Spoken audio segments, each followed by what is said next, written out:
सदर जय जिनेन्द्र। मैं अंश जैन आप सभी का स्वागत करता हूं। साथियों, आचार्य उमा स्वामी कृत तत्वार्थ सूत्र, जिसे हम मोक्ष शास्त्र के रूप में भी जानते हैं, यह जैन दर्शन का वह अनमोल ग्रंथ है जो हमें मुक्ति का मार्ग दिखाता है। हमारा परम सौभाग्य है कि इस महान ग्रंथ की सरल और मार्मिक व्याख्या करने के लिए हमारे साथ जुड़ रहे हैं आदरणीय ब्रह्मचारी अनिल भैया जी, जो इंदौर स्थित श्री दिगंबर जैन उदासीन आश्रम एवं अमर ग्रंथालय के अधिष्ठाता है। भैया जी के सानिध्य में तत्वार्थ सूत्र मोक्ष शास्त्र पर होने वाले ये प्रवचन हमारे आध्यात्मिक मार्ग को और भी प्रशस्त करेंगे। मेरा आप सभी धर्म प्रेमी बंधुओं से विनम्र निवेदन है कि आत्म कल्याण की इस चर्चा को अंत तक पूरा सुने। यदि आपको जिनवाणी का यह संदेश उपयोगी और मंगलकारी लगे तो इसे अपने मित्रों और परिवार के साथ शेयर अवश्य करें, ताकि धर्म की यह प्रभावना घर घर तक पहुंचे और हर जीव लाभान्वित हो सके। तो आइए एकाग्र मन से जुड़ते हैं आज के इस पावन स्वाध्याय से। मंगलम भगवान वीरो मंगलम गौतमो गणि मंगलम कुंद कुंडार्यो जैन धर्मो मंगलम सर्वमंगल मांगल्यम सर्वकल्याणकारकम प्रधानां सर्वधर्माणां जैनम जयतु शासनम मोक्षमार्गस्य नेतारं भेत्तारं कर्मभूभृतां ज्ञातारं विश्वतत्त्वानां वन्दे तद्गुणलब्धये पंचपरमेष्टि भगवान की जय। संत श्रोमणी आचार्य गुरुवर श्री विद्यासागर जी महामुनिराज की जय। परम पूज्य आचार्य श्री समय सागर जी महाराज की जय। प्रश्न नंबर 274 तत्वार्थ सूत्र सप्तम अध्याय सूत्र नंबर 18 क्रम प्राप्त व्रति का लक्षण। अभी हिंसा का लक्षण, झूठ, चोरी, कुसील और पाप परिग्रह, इन 5 पापों के लक्षण कहे। अब इन 5 पापों के जाने पर क्या होता है? अभी व्रति के भेद तो किए गए थे, लेकिन व्रति का लक्षण क्या है ये अभी इसमें नहीं बताया था। व्रति के भेद, व्रत का लक्षण था, व्रति के व्रतों के भेद थे, लेकिन व्रत और व्रति जो व्रतों को धारण करता है वो व्रति कहलाता है। अब उस व्रति का भी कोई लक्षण होता है। व्रत का लक्षण तो कह दिया कि हिंसा, झूठ, चोरी, कुसील और परिग्रह से जो व्रत होता है वह व्रत कहलाता है, उनका अभाव होना। लेकिन व्रति कैसा होना चाहिए? तो यहाँ व्रति का लक्षण कहा जा रहा है कि व्रति कैसा हो, तो निःसल्लो व्रति, निःसल्यो व्रति, हाँ, जो सल्ल रहत हो उसे व्रति कहते हैं। जब तक एक भी सल्ल रहती है तब तक जीव व्रति नहीं हो सकता है। सल्ल कितनी होती हैं, सल्ल क्या होती है, इनको विशेष रूप से इस सूत्र में इंगित किया गया है। सल्ल जो आत्मा को कांटे की तरह दुख देती है उसे सल्ल कहते हैं। कभी रास्ते में चलते हुए वर्षा काल में पैर में कांटा लग जाए और उस कांटे को निकाला ना जाए तो वो कांटा अंदर ही अंदर सड़ जाता है और एक वहां स्थान बन जाता है, गठान जैसी बन जाती है, लेयर बन जाती है उस पैर में, जिनको कहा जाता है चाई। अब व्यक्ति जब भी चलना प्रारंभ करता है, बैठा रहे तो कुछ नहीं है, लेकिन जैसे ही वो चलता है उसके ऊपर जैसे ही वजन आता है उसके लिए वो चुभती है, अर्थात उसकी वो यात्रा स्वतंत्र निराबाद नहीं होती, निरंतर वह उसको चुभती रहती है। ऐसे ही जो शल्य है आत्मा को कांटे की तरह चुभे, निरंतर उसका उपयोग, सामान्य से अगर हमारे दांत में कोई वस्तु का कण फंस जाए, जीरा है, धनिया है, थोड़ी कड़क चीज हो और दांत में फंस जाए, फिर क्या होता है? हमारी जिह्वा बार बार कहाँ जाती है? उससे कोई तकलीफ नहीं है, लेकिन जैसे ही जिह्वा, जब तक वो निकल नहीं जाएगा, क्या होगा? वो सल की तरह हमें वो एक छोटा सा तृण का, जीरे का कोई भी कण है, कोई बड़ा है क्या? कहाँ फंसा है? दांत में फंसा है। अब उपयोग कहाँ जा रहा है? बार बार वहीं जा रहा है। वो ना सोएगा, ना बैठेगा, ना कोई अन्य चेष्टाएं करेगा, बात किसी से कर रहा है, लेकिन जीभ कहाँ जा रही है? वो किसी को दिख नहीं रहा है, इसको क्या है? ऐसे ही जो शल्य होती है वह दूसरों के देखने में नहीं आती, जो उस व्यक्ति को खुद ही अंदर अंदर घुन की तरह, जैसे अनाज आदि लकड़ी में कोई घुन लग जाए तो क्या करती है? वो लकड़ी अंदर ही अंदर कमजोर हो जाती है, क्षीण हो जाती है। ऐसे ही वो व्रती के अंदर यदि कोई शल्य है तो व्रतों का पालन अच्छे से नहीं कर सकता। आचार्य कह रहे हैं कि उन शल्य रहित हो उसे व्रती कहते हैं, जो शल्य से है तो वो व्रती नहीं। व्रतों को धारण करने के पहले संकल्प पूर्वक इन 3 शल्यों का निदान कर लेना चाहिए।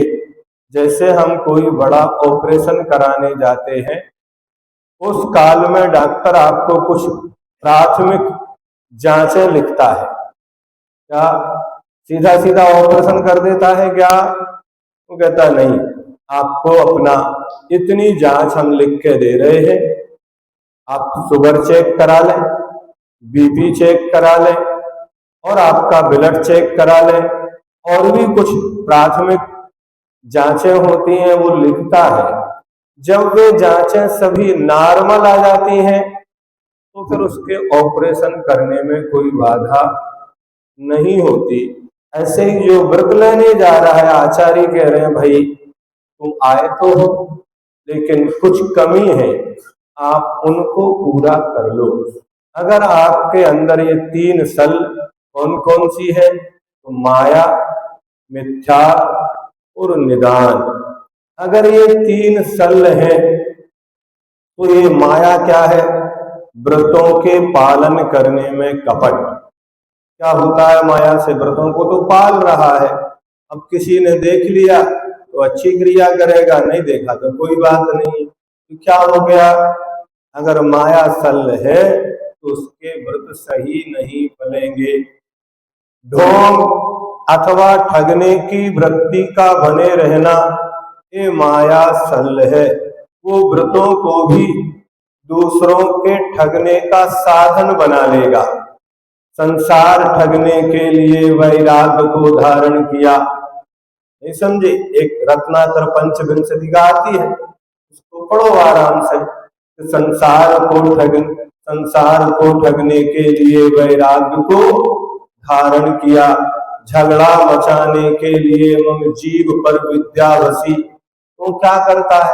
मिला तो है, लेकिन उन व्रतों के द्वारा, अपने उस भेष के द्वारा भी वो क्या करता है?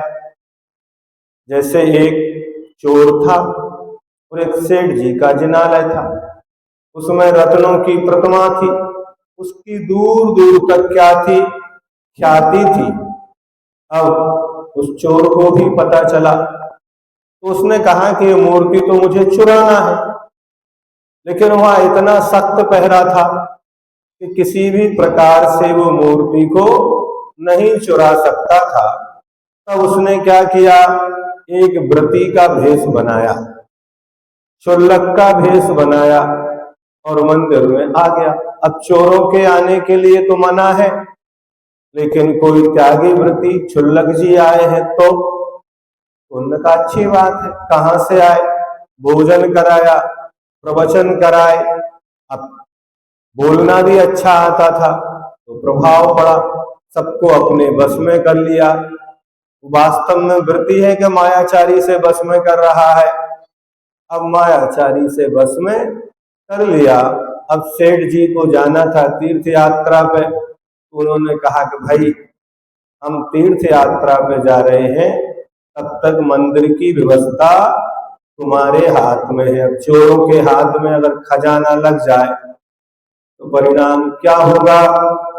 और उस व्यक्ति ने उस रत्नों की मूर्ति को ही मंदिर से चुरा लिया। ऐसी कथा आती कि नहीं आती? सम्यक दर्शन के 8 अंगों में ही वो कथा है कि नहीं है? उपगूहन के अंतर्गत सेठ जी ने भले ही बाद में उसको ढका, लेकिन उस व्यक्ति के पास जो मायाचारी थी उसका उसने प्रभाव दिखाकर मंदिर से भगवान की मूर्ति को भी क्या कर लिया? तो व्रतों के पालन करने में कपट, ढोंग अथवा ठगने की वृत्ति बने रहना, ये माया सल है। व्रतों के फलस्वरूप विषय भोगों की चाह या लालसा रखना, ये क्या है? ये निदान सल है। और निदान के भी 3 भेद हैं। प्रशस्त निदान, संयम धारण के लिए उत्तम कुल बुद्धि, शुभ संगति आदि की आगामी वांछा। अब निदान सब एक जैसे नहीं है, कुछ निदान प्रशस्त भी होते हैं और कुछ अप्रशस्त भी होते हैं। कोई अच्छे काम करने के लिए भाव ना भा रहा है तो प्रशस्त निदान में आएगा, लेकिन है तो निदान, ये तो मानना पड़ेगा। उतने समय तक उसको कर्मों से बंधना पड़ता है। इसलिए गुरुजी ने 1400 भगवान की स्तुति में एक जगह लिखा, पार्श्वनाथ भगवान की स्तुति करते हुए, ना तो सुर सुख चाहता, शिव सुख की ना चाह। क्या मैं ना तो देवों के सुख चाहता हूं और मैं मोक्ष का सुख भी चाहता नहीं हूं, क्योंकि कोई वस्तु हमारे चाहने से, मांगने से नहीं मिलती है। इसलिए भगवान की भक्ति करते हुए कहते हैं, ना तो सुर सुख चाहता, शिव सुख की ना चाह, तब बुद्धि सरोवर में सदा होवे मम अवगाह। हम चाहते हैं, चाहने से कुछ मिलने वाला होता नहीं है, और जो मिलता है वो प्रयत्न से मिलता है, पुरुषार्थ से मिलता है, पुण्य से मिलता है। वो कार्य तो करते नहीं है, मात्र मन में एक इच्छा कर लेते हैं, तो होगा वही कि आपने अधिक काम किया हो और कम फल चाहे तो मिल जाएगा। किंतु यदि कुछ किया नहीं है और अधिक फल चाहेंगे तो मिल जाएगा क्या? नहीं मिलेगा। मान लो कोई मजदूर है और उसने 100 रुपए का काम किया और 10 रुपया मांगे तो मिल जाते हैं, किंतु 10 रुपए का काम करे और 100 रुपया मांगे तो कोई नहीं देता है। ऐसे ही जो निदान बंद करके देवों में स्वर्ग जाते हैं वो घातायुष उत्पन्न होते हैं। अब उन्होंने 16वें सुर की तो आयु बांधी, बंध रही थी, उन्होंने बांधी नहीं, अपने आप उनके तपादि के द्वारा वो बंध रही थी, लेकिन उनने बीच में क्या किया? निदान बंद कर लिया। अब निदान बंद किया तो परिणाम क्या हुआ? जाना था 16वें स्वर्ग या 12वें स्वर्ग, क्योंकि घातायुष तो 12वें स्वर्ग से ही होते हैं, आगे के नहीं होते। अब वो कहाँ उत्पन्न हो गए? दूसरे स्वर्ग में, पहले स्वर्ग में। तो 2 सागर की जगह 2.5 सागर की आयु उनके लिए मिल जाती है। तो ऐसा करना क्या अच्छा है? आचार्य कहते नहीं, उसने बहुत बड़ा पुरुषार्थ किया था, लेकिन बाद में निदान बंद करके और उसने अपने पुण्य को छीण कर लिया, इसलिए उस जीव की हानि हुई। लाभ नहीं हुआ तो प्रशस्त निदान, संयम धारण के लिए उत्तम कुल, बुद्धि सो संगति आदि की आगामी वांछा। अप्रशस्त निदान, अभिमान की पुष्टि हेतु अपनी आज्ञा चलाने को उत्तम कुल, जाति, बल, बुद्धि, आचार्यत्व, गणभरत्व, तीर्थंकरत्व आदि पदों की वांछा। ये हुआ अप्रशस्त निधान। अब एक भोगार्थ निधान होता है, सांसारिक भोगों के लिए इंद्रिय विषय सेवन को, राज संपदा ऐश्वर्य आदि की क्या करना, वांछा करना। इनमें अप्रशस्त और भोगार्थ निदान को जीव को अनंत संसार में रुलाने वाली त्रियंच और नरक गति में पहुंचाने वाली है। हाँ, तपेश्वरी सो राजेश्वरी और राजेश्वरी सो नरकेश्वरी, ऐसा कहा जाता है कि जो तप करते हैं उस तप के द्वारा राज्य की प्राप्ति होती है, वो तप का फल है। फिर उस राज्य के फल को, जब तप के फल को भोगा जाता है तो क्या होता है, राजेश्वरी सो नरकेश्वरी। अब जो राजा बन के भोगों को भोगा है तो फिर नरक जाना पड़ेगा। मिला तो तप के द्वारा। जितने भी नारायण प्रति नारायण होते हैं ये सभी पूर्व भव में दिगंबर मुनिराज महान तपस्वी होते हैं। क्या होते हैं, ये सामान्य व्यक्ति नहीं होते। और नियम है कि नारायण प्रति नारायण बलभद्र ये सभी स्वर्ग से ही आते हैं। तीर्थंकर तो एक बार नरक से आ सकते हैं, लेकिन ये नारायण प्रति नारायण बलभद्र ये सब कहां से आते हैं, चक्रवर्ती स्वर्ग से ही आते हैं। किंतु यदि ये विषयों की भोगते हुए राज्य अवस्था में मरण को प्राप्त होते हैं, इसलिए कहाँ जाना पड़ता है, नरक में ही जाना पड़ता है। आप सोचिए, और होता क्या है, हम कोई भी तप कर रहे हैं, व्रत पाल रहे हैं, अब सामने कोई दृश्य दिखा, क्या हुआ, उस दृश्य को देखते ही मन में भाव आ गया कि मुझे मिल जाए। क्या हो गया, रावण का जी पूर्व पर्याय में मुनि अवस्था में थे, महान तपस्वी भी थे, तपस्या कर रहे थे, लेकिन अष्टांग का पर्व आया और देव विद्याधर लोग नंदीसुर जा रहे थे। विद्याधर लोग अपने सुमेरु पर्वत की पूजन को जा रहे थे, देव लोग नंदीसुर जा रहे थे। अब जैसे ही उनने वहां देखा तो अंदर एक भाव आ गया, अगर मैंने मुनि बन के तपस्या की है तो इसके फलस्वरूप मेरे पास भी ऐसा वैभव होना चाहिए। कुछ नहीं, बस एक परिणाम कितनी देर आया, आचार्य रविसेन महाराज लिखते हैं वहां, काश वो रावण उस समय निदान बंद नहीं करता, उस भव से भी मोक्ष जा सकता था। क्या करता, हाँ, अपने को अपने व्रतों का मूल्य पता नहीं होता तो अपन क्या करते हैं, उनको सस्ते भाव में बेच देते हैं और बाद में क्या करते हैं, पछताते हैं। अब पछताए होत का, अब उन्होंने जैसे ही निदान बंद किया तो उस भव से देवगति में गए तो देवों का सुख मिल गया। जो पुण्य शेष बचा तो प्रति नारायण रावण बन गए। अब उस फल को भोगा तो कहां जाना पड़ा, वो उस समय की भूल, कहां की, नियम नियोग बन जाता है। अब उन्हें कितने भी साधन मिले लेकिन नरक तो जाना ही पड़ेगा। ऐसा नहीं कि रावण के लिए केवली नहीं मिले, समोसरण नहीं मिले, समोसरण से मतलब गंधकुटी भगवान की देशना ना मिली हो, या पर्वत की जिनेन्द्र भगवान की भक्ति ना की हो, नहीं, उसका ऐसा नियोग था निदान बंद के द्वारा उसने प्राप्त किया था कि अब उसको एक बार नरक तो जाना ही पड़ेगा। इसलिए भूल वहीं सुधार लो तो सुधर जाती है। जैसे कपड़े के मील में एक धागा टूटता है, अगर उस धागा को तत्काल जोड़ दिया जाए तो जो बनने वाला कपड़ा है वो कैसा बनता है? अच्छा बनेगा।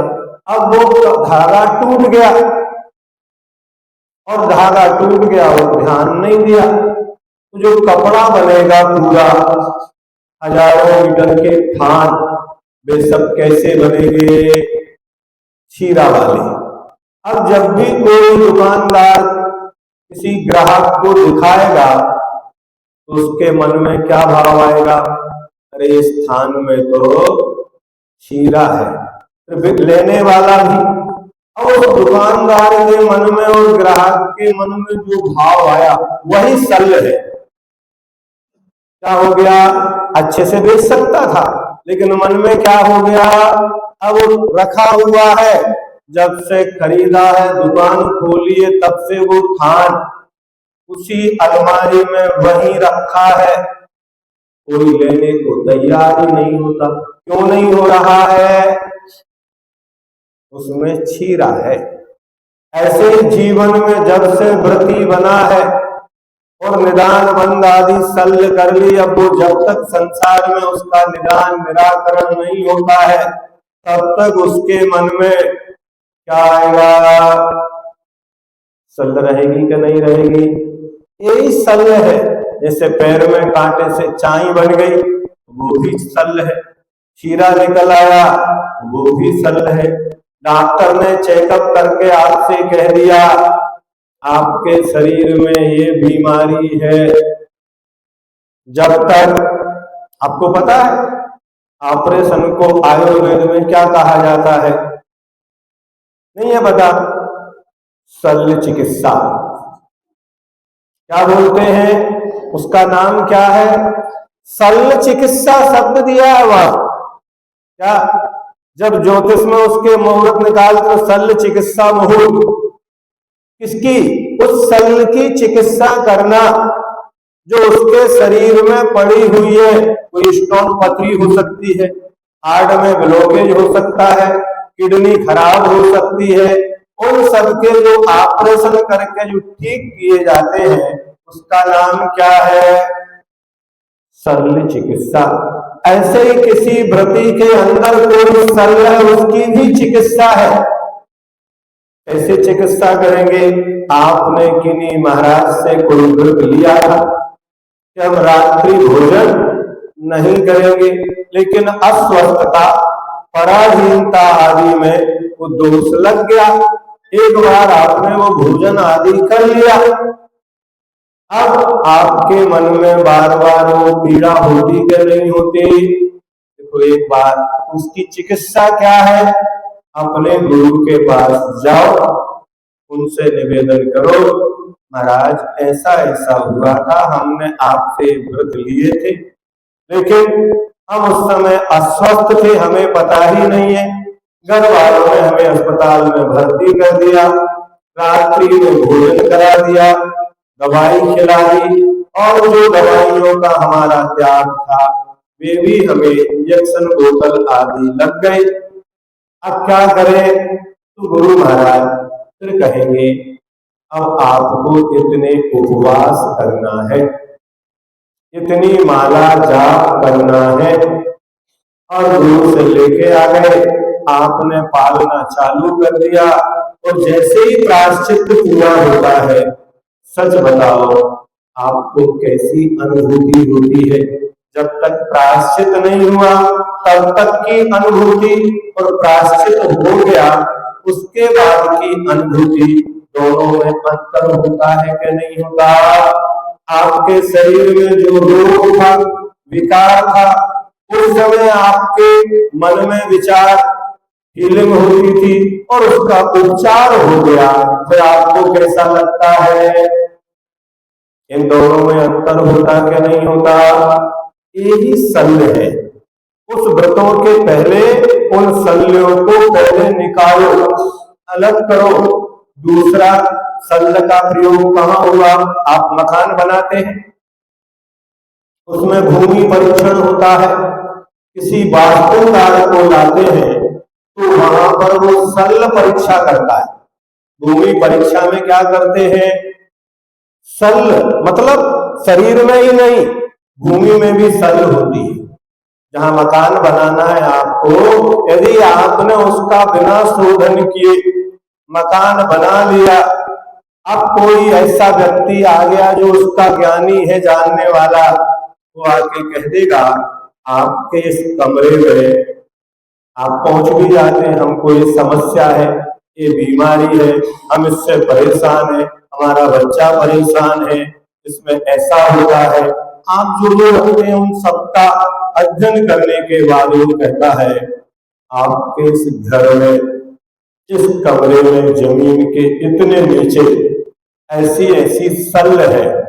शल्य क्या है? वो पूरी परीक्षा की विधि है प्राचीन शास्त्रों में, कि वहां 9 घर बनाए जाते हैं, उसमें अक्षर लिखे जाते हैं, तो उनके ऊपर आंख बंद करके उंगली रखी जाती है और कहा जाता है इस भाग में उंगली पहुंच गई उस भाग में, फिर वहां क्या अक्षर लिखा हुआ है उसके अनुसार वो कहता है कुत्ते की हड्डी है या मनुष्य की हड्डी है। कई घरों में पूरे पूरे कंकाल निकलते हैं। क्या निकलते हैं? पूरे पूरे कंकाल निकल के आ जाते हैं। आज तो हमारे पास बड़ी अच्छी मशीन है, MRI है, सोनोग्राफी है, आपके शरीर में बता देती है कि आपने बचपन में अनजाने में एक सिक्का क्या किया था, गटक गए, अकेला कांटा ही नहीं, अब वो सिक्का अंदर जब तक पड़ा रहा तो ठीक है, लेकिन धीरे धीरे कहीं ना कहीं वो ऐसे स्थान पर पहुंच गया कि अब दर्द होना चालू हो गया, पीड़ा होने लगी। पता कब चला? जब MRI कराई, जांचें कराई, एक्सरे हुए, तो पता चला इस व्यक्ति के शरीर में तो कई बार अपन समाचार आते हैं उसके पेट में इतने आलपिन थे, किसी के पेट में दोष निकलता, किसी के पेट में कुछ निकलता, होता कि नहीं होता? सही बताना। ये तो शरीर की भौतिक चीजें हैं, इनको तो फिर भी निकाला जा सकता है, पकड़ा जा सकता है, लेकिन हमारे विचारों में क्या क्या भरा पड़ा हुआ है। मिथ्या, माया और निदान 3 में विभाजन किया। ये तो 3 मुख है, ऐसी हजारों फलमें हो सकती हैं ध्यान रखने का। जैसे सामान्य से अपन देखें, एक व्यक्ति नौकरी करता है, ठीक है, और एक व्यक्ति उसका मालिक है, दोनों ही है। अब मालिक जब अपने ऑफिस जाता है तो मालिक की तरह जाता है। अगर वो 1 घंटे लेट हो जाए तो उसे कोई डांटने वाला है क्या? कोई कुछ कहने वाला है? नहीं है। किसान अपने खेत पर जाए तो कोई कहने वाला है? नहीं है। राजा अपने राज दरबार में अगर देर से आए तो कोई कहने वाला है? नहीं है। किंतु यदि उस दुकान पर रहने वाला मुनीम जो नौकरी करता है, जितना भी स्टाफ है, वे सब उठते हैं, लेकिन संडे नहीं है, अलार्म भर के सोए हैं, तो शल्य के साथ सोएंगे बिना शल्य के? जब रात में सोते हैं तो अपने को इस प्रकार से दिमाग में ये बैठाना पड़ता है कि सुबह उठ के मुझे कहाँ जाना है, नौकरी करने जाना है ना। तो नौकरी अपने आप में एक शल्य है। जो नौकर है वो नौकरी उसे बार बार याद दिलाती है, देखो तुम इस दुकान पर बैठे तो हो लेकिन मालिक नहीं, तुम हो लेकिन कौन हो? देखो कितना भी बड़ा व्यक्ति हो, लेकिन सिद्धांत कहता है आखिर है तो कौन है? नौकर ही है। वो छत्री नहीं है, वैश्य नहीं है, वो सेवक ही रहेगा। जब भी कहलाएगा वो कौन कहलाएगा? इसलिए उत्तम खेती मध्यम वान, निकृष्ट चाकरी भीख निदान। अगर आपने नौकरी स्वीकार कर ली, एक सल आपके अंदर आ गई। अब आपको अपने पूरे जीवन को, जितने भी एम्प्लॉय हैं उन्हें कंपनी के अनुसार हर रोज सीखना पड़ता है, फॉलो करना पड़ता है। अगर गलती करेंगे तो कभी भी फायर निकाल दिए जाओगे। ऐसे ही जो व्रती है उसे अपने वो रूल्स फॉलो करना पड़ते हैं। अगर उसने कोई एक भी सल की व्रती की लिस्ट से बाहर हो जाओ, अब आप व्रती नहीं रहे, आप व्रती थे लेकिन आपने मिथ्याचार का सेवन कर लिया, व्रतों को पालन करते हुए मायाचारी कर ली। अब आपको व्रतों का जो फल मिलना था वो मिलेगा क्या? उसी प्रकार निदान नौकरी नौकरी होती है, सल्ल सल्ल होती है, ऋण थोवम वृण थोवम कसाय थोवम अग्नि थोवम।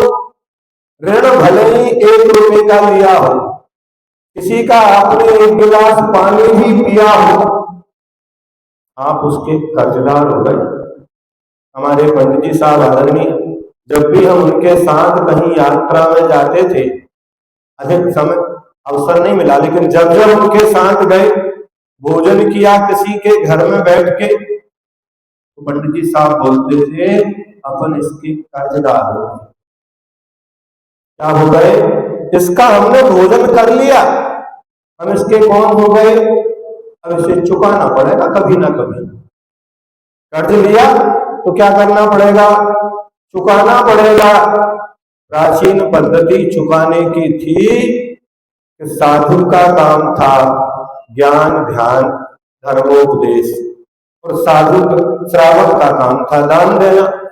तो जैसे ही साधु को आहार कराते थे, वे उसी के चौक में पाटे पर बैठ के पूरे परिवार को धर्मोपदेश देते थे।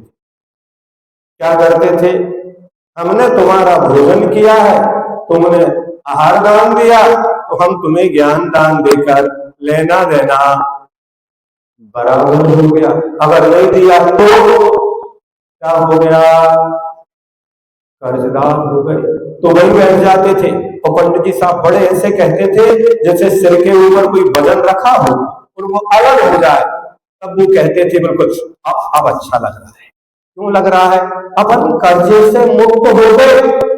कर्ज जब भी चुकता है क्या लगता है?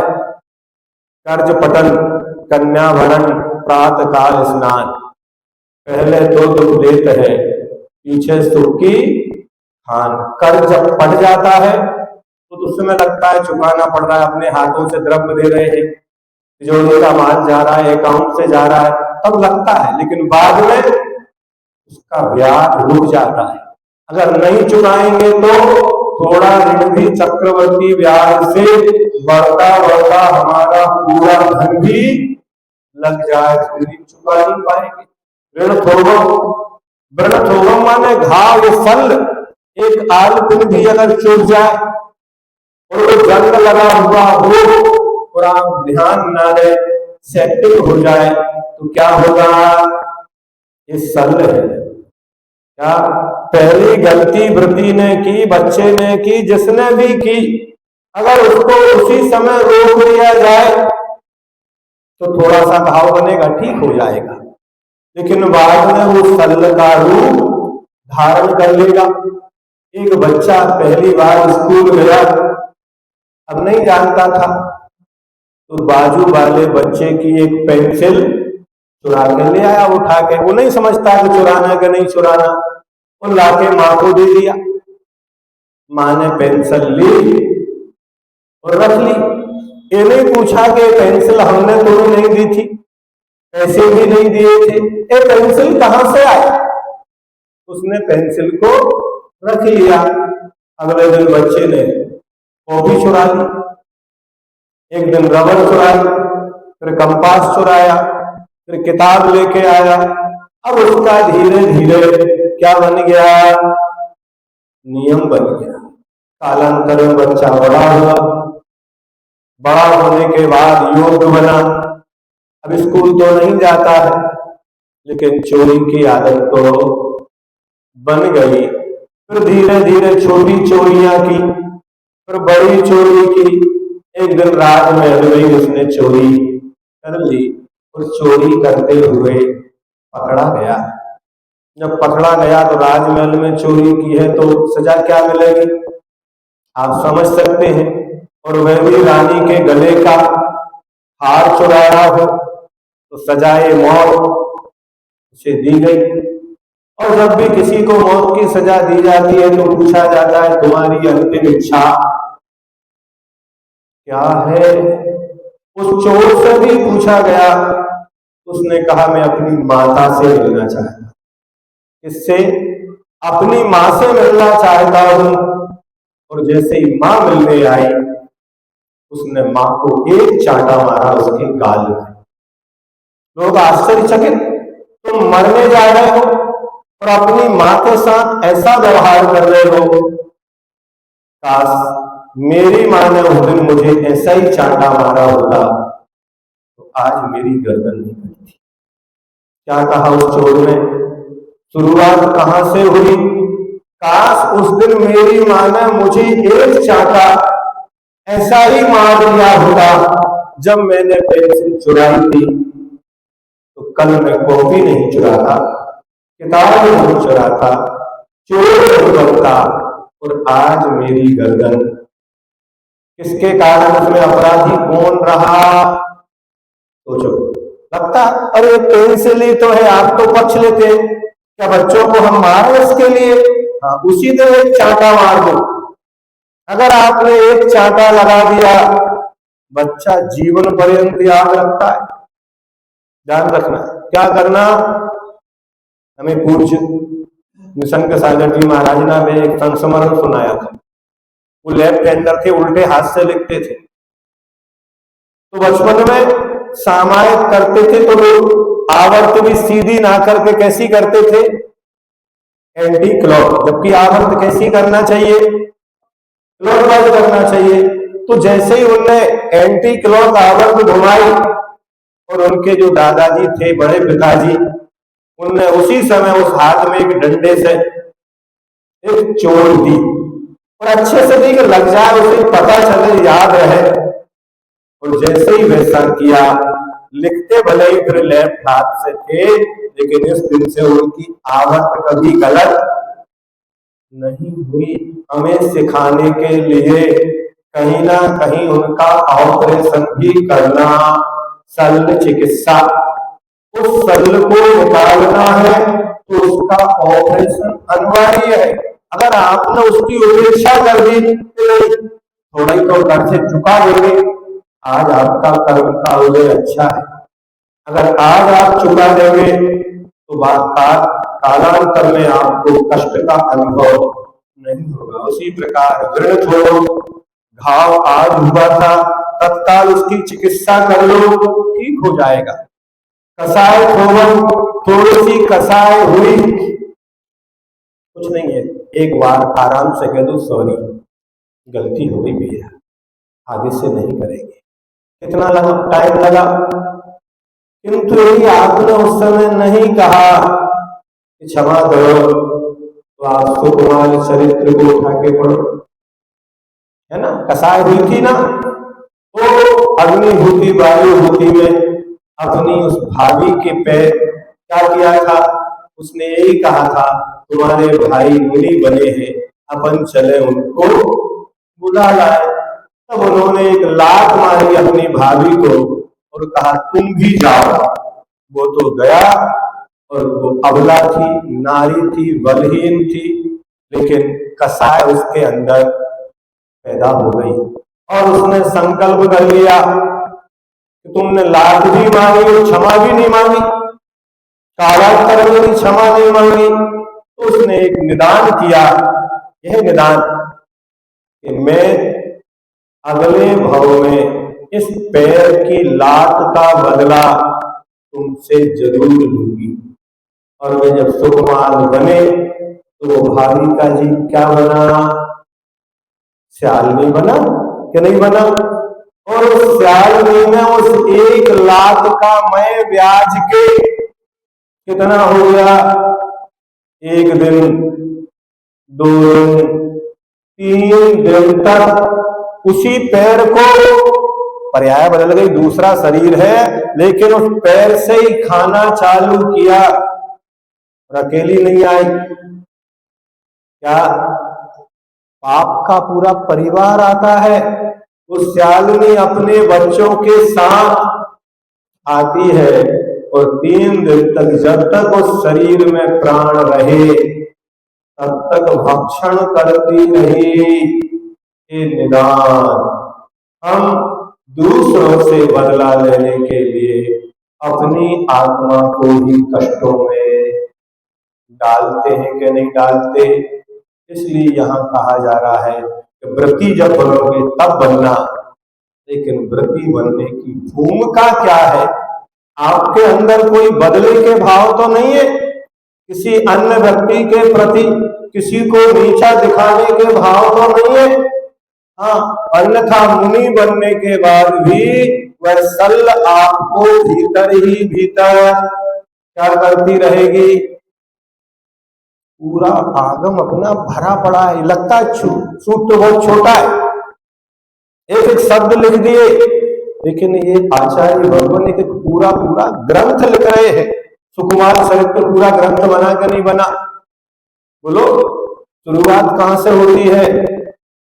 महाभारत पूरा ग्रंथ बना के नहीं बना, रामायण पूरा ग्रंथ बना के नहीं बना। ये सब ग्रंथ इसी एक नियम को फॉलो नहीं करने के कारण जो चीज नाखून के द्वारा समाप्त होती थी आपने उपेक्षा कर दी। थोड़ा सा जुकाम हुआ था, उसी समय अगर एंटीबायोटिक लेते तो क्या होता?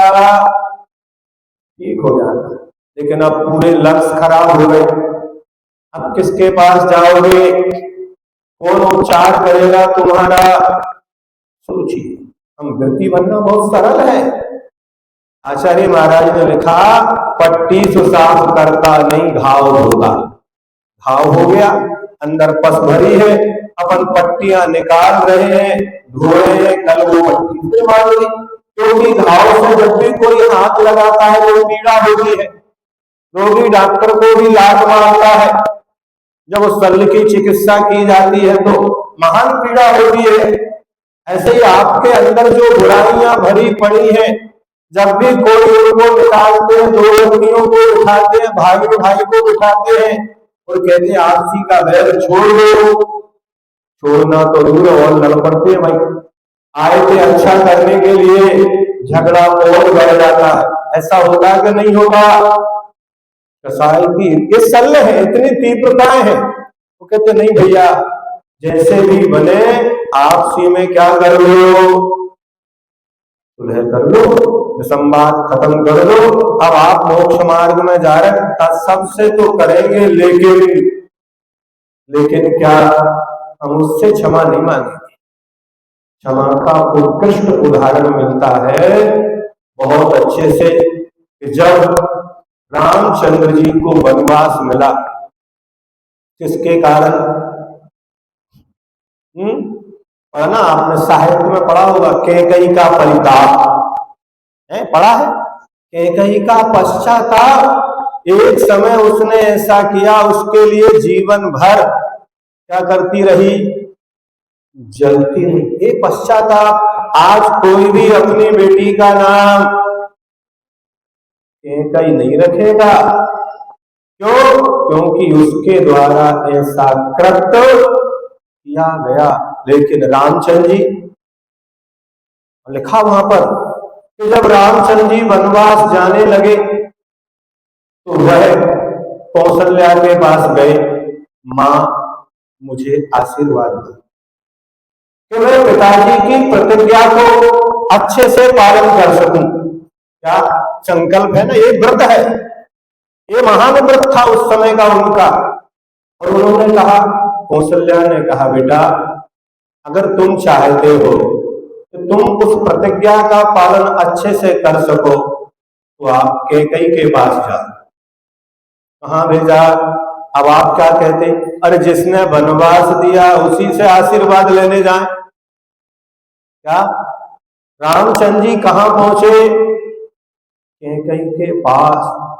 अब वो तो खुद ही अपने आप में पश्चाताप में डूबी थी। अब ये मुझसे और क्या कहने आ गए?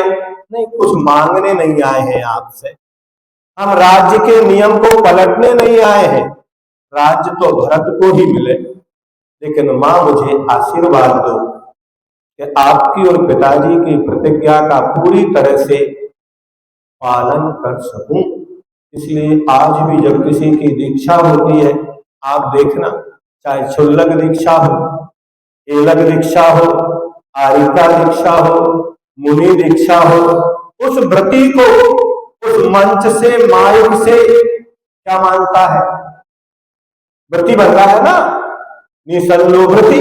इस सूत्र को पकड़ो। वो कहते नहीं, आप पहले क्षमा मांगो।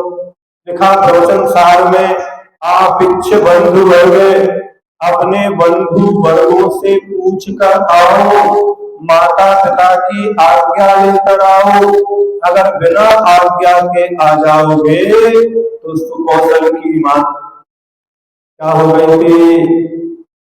बोलो। कभी इस सूत्र को आपने ऐसे सोचा कि वो सुकौशल की मां मर के सिंगिनी बन गई थी? क्षमा मांग के नहीं आए थे, संतुष्ट करके नहीं आए थे। दीक्षा तो हम दे रहे हैं, उनसे क्यों क्षमा मांगे? उनको आत्मों परिणाम होगा, उनका भाव बिगड़ जाएगा। इसलिए बंधु वर्ग से पूछो, प्रजा से पूछो, राजा से पूछो, समाज से पूछो, अन्यथा तुम्हारे भी व्रत बिगड़ेंगे। जब वह सिंगिनी बनी, उन्हीं महाराज को क्या कर गई? भक्षण कर गई। इसलिए आचार्य भगवान कह रहे हैं, निसल्लो वृत्ति, आपके अंदर कोई सल तो नहीं है। बारिसेन महाराज को 12 साल तक एक ही सल लगी रही। कौन सी सल थी बताओ? बारिसेन महाराज और एक कौन थे दूसरे?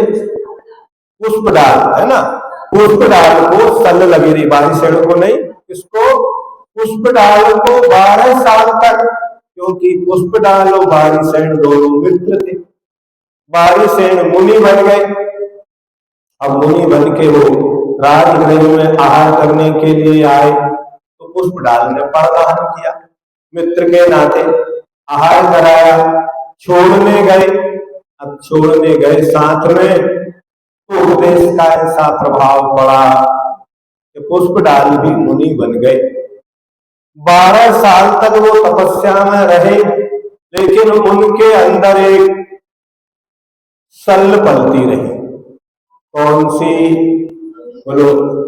उनकी पत्नी थी, है ना। उस पत्नी को छोड़कर चले गए थे, उससे पूछा भी नहीं, क्षमा भी नहीं मांगी। और वह भी कैसी थी? आगम में लिखा है, जिसकी एक आंख थी, एक आंखी, उसका नाम लिखा, एक ही आंख थी। मतलब आंखें सुंदरता में कारण होती हैं, फिर भी उसके एक ही आंख थी और अंदर ही अंदर चलता रहा। वारिसेन महाराज को पता चल गया कि इसके अंदर एक सल पल रही है, अगर इसको दूर नहीं किया तो इसके व्रती बने में स्थिरता नहीं आएगी। स्थितिकरण अंग में दिया वापस। तब एक दिन उन्होंने उनको साथ में लिया, राजगृह नगर आए, और अपने महलों में जब पूर्व के उनके थे, उन्हें अपने कुछ नहीं थे, किसी को शिक्षा देना था, और वे चेलना के महल में पहुंचकर कहते हैं, माँ। अब उन्होंने देखा कि हमारा बेटा लौट कर आ गया, तो माँ ने परीक्षा ली कि ये व्रतों से डिग तो नहीं गया, इसको व्रतों की साधना कठिनताई से घबरा तो नहीं गया। तो परीक्षा के लिए 2 आसन बिछाए गए, एक लकड़ी का और एक धातु का। स्वर्ग सिंहासन बिछाया। अब आए तो बारिसेन मुनि महाराज तो लकड़ी के पाटे पर बैठ गए, लेकिन पुष्पडाल सोने के सिंहासन पर बैठ गए। मां ने समझ लिया, मेरा बेटा तो अभी, क्योंकि माँ का कर्तव्य होता है, माँ को बहुत चिंता होती है कि जिसको हमने इस प्रकार विदा किया है वो कभी लौट के ना आए। आज हमारे घर में, परिवार में अगर संकलेश का कारण है तो यही है कि जो माताएं है ना, वो बेटी को विदा नहीं कर पाती। अगर आपने विदा कर दिया है ना, तो उसको लौटा के अपने घर में मत बुलाओ। अगर तुमने रोज उसकी चिंता की तो उसका घर क्या होगा? बर्बाद होगा। घर को बर्बाद ही कोई करता है, तो कौन करता है? माँ करती है। उस बेटी के जीवन में अगर कोई आग लगाता है तो कौन लगाती है? माँ लगाती है। ध्यान रखना, कड़वा होगा, बुरा लगेगा, लेकिन ये बिल्कुल सत्य है। इससे शिक्षा लेना चाहिए। चाहे दीक्षा लेके बेटा जाए तो ही कहना इस घर के दरवाजे आपके लिए हमेशा वो बंद है। जब ऐसा होता है तो कोई रास्ता नहीं है तो व्यक्ति दृढ़ रहता है, अन्यथा शॉर्टकट ढूंढता है, पीछे भागता है। जब आपने कह दिया कि तुम्हारा घर अब वही है, अब इस घर के दरवाजे आने जाने को मना नहीं है, लेकिन तुम्हारा घर कौन सा है? वही है। और माँ समझ गई। तब बारीसेन ने माँ से कहा, माँ हमारी जो पूर्व की पट रानियां हैं उनसे कहो वस्त्राभूषण पहन कर आए। क्या सल निकालने का तरीका क्या है? माँ ने कहा, फिर संदेह हो गया कि आखिर अपनी पत्नियों को वस्त्राभूषण में क्यों देखना चाहते, जिनका हम त्याग कर चुके, अब उनसे क्या प्रयोजन रहा इनके लिए। लेकिन फिर भी माँ भी समझदार थी, उसे अपने लालन पालन पर विश्वास था कि कुछ भी हो जाए मेरा बेटा कभी भी गलत काम नहीं करेगा। जब भी कोई गलत करता है तो हमारी परवरिश में कमी कहलाती है। ध्यान रखना, अगर सही तरीके से संतान की परवरिश की है तो संतान कभी धोखा नहीं देगी। ऐसे ही सही तरीके से वृत्तियों को अपने गुरु ने शिष्यों को ढाला है। गुरु को कुंभकार की उपमा दी है, जैसे घड़े के लिए कौन बनाता है? गुरु कुमार शिष्य कुंभ है। घड़ घड़ काटे ताड़ खो, अंतर हाथ सहार दे, बाहर मारे चोर हो। घड़ा बनके अग्नि में पक के जब तैयार होता है तो कुंभकार कहता ले जाओ, ठोक लो, बजा लो, पानी भर लो, ये हमारा घड़ा कभी फूटेगा नहीं। ऐसे ही हमारी संतान पर हमको विश्वास होना चाहिए और हमारे शिष्यों पर भी हमें विश्वास होना चाहिए। इस तरीके से तैयार करो कि अग्नि में भी डाल दो तो घड़ा साबुत निकल के आ जाए, और भले मिट्टी का है पानी में भी कुएं में डाल दो, कुएं का पानी में कल ऊपर आ जाए, उस कुएं में डूबे ना। ये संस्कारों का प्रभाव होता है, ध्यान रखना।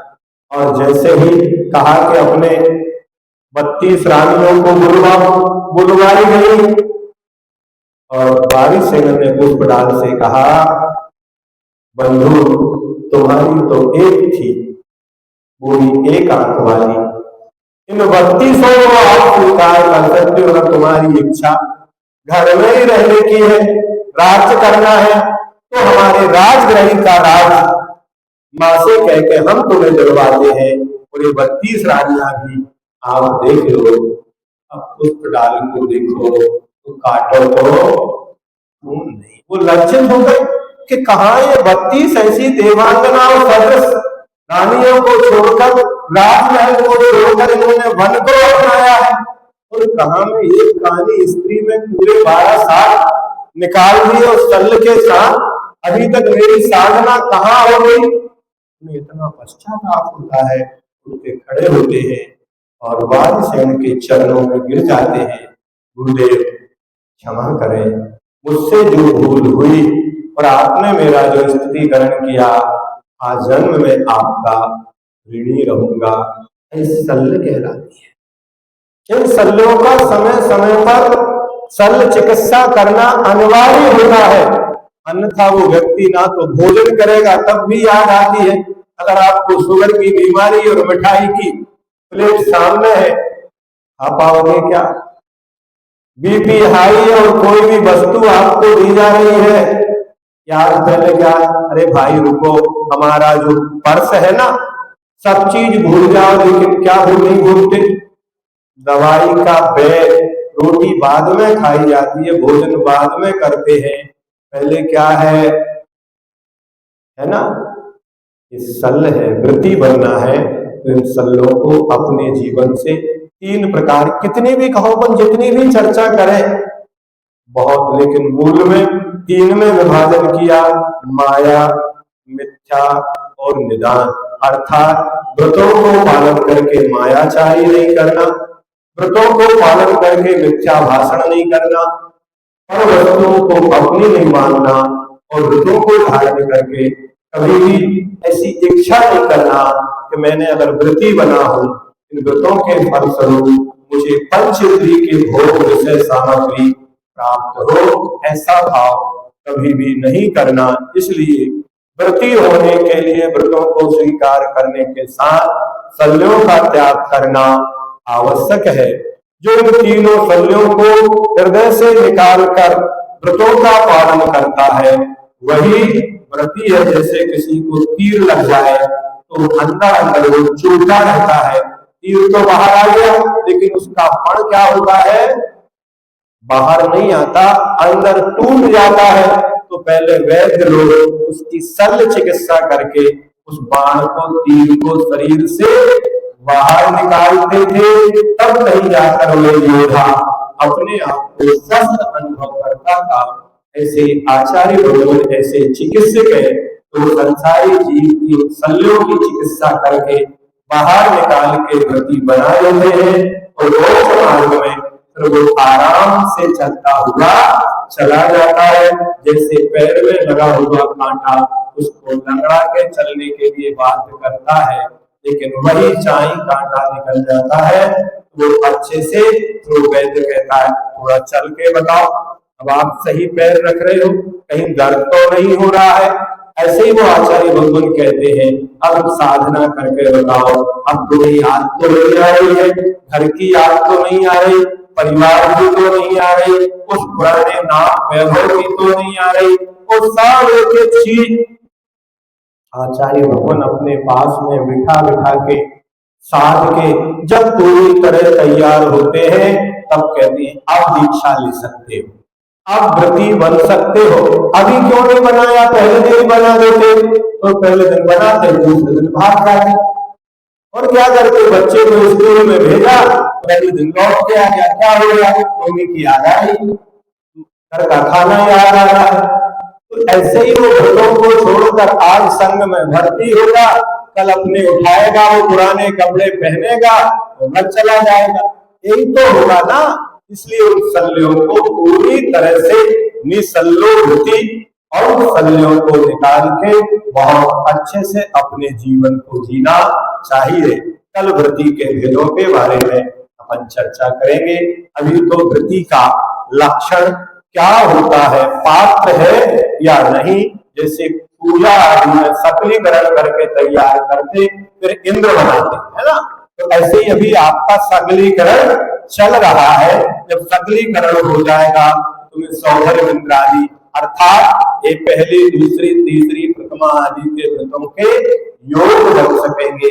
जावानी के ज्ञान है सूझे रोका लो, सोवानी मस्तक सदा दे हे जनवाणी भारती तो जगो रहे, हे भगवान तुम सेवार्ग दयाल धर्म पाल सदाए ही मोक्ष का धर्म कल संसार सुख धर्म कल निर्वाण धर्म ग्रंथ सारे प्रिय समान।